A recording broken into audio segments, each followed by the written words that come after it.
In a recent speech, Sisi claimed that he is doing his bit when it comes to the issue of Gaza, and that he has left the Rafah border open from Egypt's side, and that apparently he did this because he fears Allah, and that the only problem, as he states, of aid getting through to Gaza is Israel itself. Leaving the Rafah border open from one side, sending aid, delivering useless speeches, and talking about Israel crossing red lines are all examples of techniques used by the leaders across the Muslim world and the regimes across the Muslim world to keep their citizens and their armies quiet. Yet, even in doing so, they still deliver useless and baseless arguments and excuses. Discussing the issue of aid crossing over the Rafah border is a technique that is used to reduce the attacks on Gaza from a problem that needs immediate military intervention to an issue of humanitarian aid. Discussing the issue of Egypt's attempts to help or support their so-called neighbors in Gaza by sending aid is also another technique that is used to confirm the Sykes-Picot border divisions between the Muslim countries rather than the unity that Islam obliges us with for having no borders there in the first place. But nothing less is expected from a man whose wages and instructions come from the US.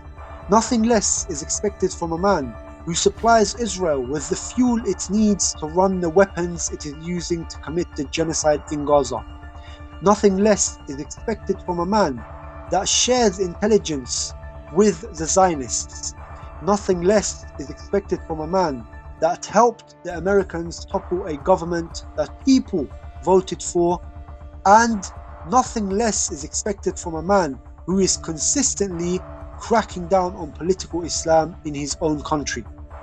And nothing less is expected from a man that is piling up billions and billions of dollars when his own people in his own country are starving. How do we then expect him to care about the starving people in Gaza? The US knows how to choose its dictators. They choose the absolute lowest from society. But they forget that these beings are not from the Ummah and the Ummah is not from them. If this man was toppled tomorrow, the whole of Egypt will walk all over him and shred him to pieces like the Ummah did to Gaddafi. Or we would find that he will run away on the first plane like Bashar did.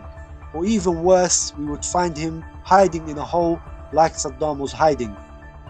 The armies in the Muslim world need to realize that if they topple these regimes and bring about real Islamic change, the Ummah will be with them. Gaza does not need empty speeches or aid. Gaza needs real men, a real leadership that will wipe the floor with the Zionists over one drop of blood that comes from the bodies of the Muslims anywhere across the world.